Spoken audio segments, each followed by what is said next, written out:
जरा विचार करा, तुम्ही तुमच्या मित्रांमध्ये उभे आहात. वातावरण पूर्ण मस्तीचं आहे.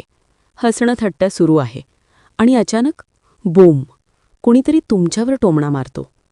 अरे हे काय घातलंय भाऊ? आजीच्या कपाटातून काढलंय का? किंवा अरे तू राहू दे, नेहमी तीच बोरिंग बोलणी. आणि त्या एका क्षणात संपूर्ण ग्रुप जोरजोरात हसू लागतो. त्या क्षणी तुमचं डोकं पूर्णपणे ब्लँक होतं, जसं एखादं सॉफ्टवेअर क्रॅश झालंय. तुम्हाला माहीत असतं की काहीतरी जबरदस्त उत्तर द्यायला हवं होतं, पण जीभ जणू सुपर ग्लूने चिकटल्यासारखी. हृदय जोरात धडधडत असतं, हातपाय गार पडतात आणि तुम्ही फक्त तिथे उभे राहता. मनात एकच प्रश्न, माझ्यासोबत हे काय झालं? पण रात्री जेव्हा तुम्ही पलंगावर झोपलेले असता, उशीकडे बघत असता, तेव्हा डोक्यात उत्तरांची रांग लागते. अरे काश मी हे बोललो असतो, त्याची तर बोलतीच बंद झाली असती. पण आता काय उपयोग, तो क्षण निघून गेलेला असतो. पण एक गोष्ट ऐका, हे फक्त तुमचंच प्रॉब्लेम नाही. प्रत्येकजण कधी ना कधी या सिच्युएशनमधून जातो. तुम्ही कितीही कूल, कितीही स्मार्ट असलात तरी. मी स्वतः असे अनेक क्षण अनुभवले आहेत. कॉलेजमध्ये एकदा माझ्या मित्राने माझ्या नवीन बूटांवर टोमणा मारला. अरे हे काय, ट्रॅक्टरचे टायर वाटतायत. सगळे हसले. मी बाहेरून हसलो, पण आतून वाटत होतं, यार याला उत्तर द्यायलाच हवं होतं. म्हणूनच आज मी तुम्हाला काही असे डार्क सायकॉलॉजीचे उपाय सांगणार आहे, जे अशा क्षणांत तुम्हाला बादशाह बनवतील. तुम्ही फक्त हेटर्सना गप्प बसवणार नाही, तर संपूर्ण ग्रुपचे स्टार बनाल. म्हणून हा व्हिडिओ शेवटपर्यंत नक्की पहा.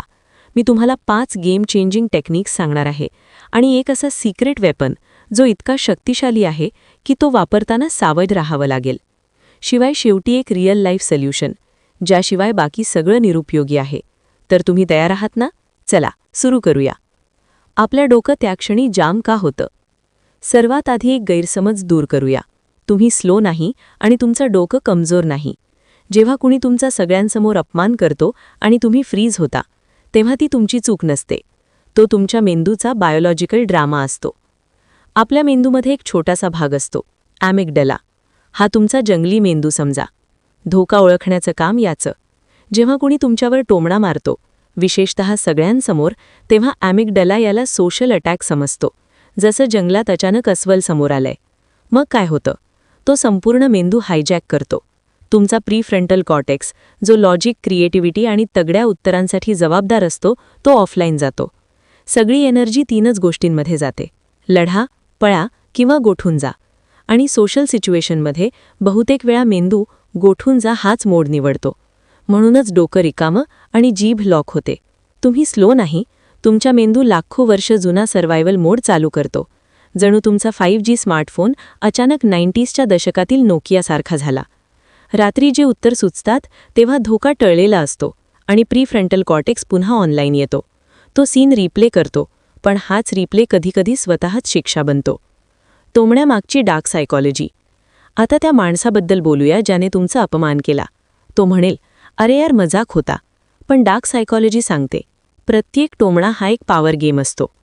कुणी तुमच्यावर टोमणा मारतो तेव्हा तो तुम्हाला खाली दाखवून स्वतःचा सोशल स्टेटस वर नेऊ पाहतो. ग्रुप हसतो आणि ती त्याच्या जिंकण्यावर शिक्कामोर्तब बसतं. हा एक सोशल टेस्ट असतो. ग्रुप पाहत असतो, तुम्ही पलटवार करता की सोपी शिकार बनता. जर तुम्ही गप्प बसलात तर लोक तुम्हाला कमजोर समजू शकतात, पण जर स्मार्ट उत्तर दिलत तर तुम्ही या गेमचे बॉस बनू शकता. त्या क्षणी कूल कसं राहायचं?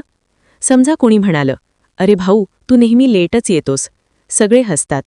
तुमचा पहिला रिफ्लेक्स घाबरणं आणि काहीतरी बोलण्याचा प्रयत्न करणं. पण थांबा, ही सर्वात मोठी चूक आहे. याऐवजी पूर्ण शांत रहा. खांदे मागे, छाती बाहेर आणि त्या माणसाच्या डोळ्यात बघा. रागाने नाही तर कुतूहलाने. डार्क सायकॉलॉजी याला म्हणते पॉवर ऑफ सायलन्स. तुमची शांतता समोरच्याला अस्वस्थ करते. तो अपेक्षा करत असतो की तुम्ही लाजाल, रागाल किंवा कमजोर उत्तर द्याल. पण तुम्ही काहीच करत नाही. आता प्रेशर त्याच्यावर येतं. आणि बऱ्याचदा तो स्वतःच म्हणतो, अरे यार मजाक करत होतो. Game over. एक शब्द न बोलता तुम्ही जिंकलात. टोमणा त्याच्यावरच उलटवा. जर कोणी तुमच्या लुक्सवर टोमणा मारला, अरे जरा जाड झालास, जिम कधी जॉईन करणार? उत्तर देण्याऐवजी प्रश्न विचारा, तुम्ही हे का बोललात? यात मजा काय होती?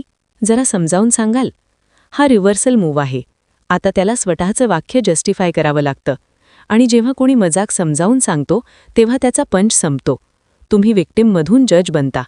Secret weapon, absurd agreement. हा माझा फेवरेट मूव्ह आहे, पण थोडा धोकादायकही. यात तुम्ही टोमणा स्वीकारता, पण इतका वाढवून की तो हास्यास्पद होतो.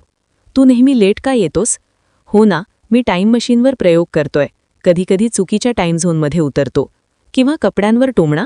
फॅशन संपलं का? नाही, हा एक सोशल एक्सपेरिमेंट आहे. लोक किती लवकर जज करतात ते बघतोय. याला म्हणतात स्वतःवर हसण्याची ताकद. जो स्वतःच्या कमतरतेवर हसू शकतो त्याला कुणीही खाली दाखवू शकत नाही. Real life game changer. जर टोमणा अगदीच छोटा असेल तर पूर्णपणे इग्नोर करा. क्षणाचाही ब्रेक न घेता दुसऱ्या विषयावर बोला. ही नॉन रिॲक्शन मूव्ह आहे. तुम्ही दाखवता त्याच्या बोलण्याची तुमच्यासाठी शून्य किंमत आहे. टोमणे मारणं हा सोशल स्टेटसचा गेम आहे, पण जेव्हा तुम्ही शांत राहता, प्रश्न विचारता किंवा टोमणा उडवता तेव्हा तुम्ही त्याचा गेम उलटवता आणि लोक तुम्हाला रिस्पेक्ट करायला लागतात.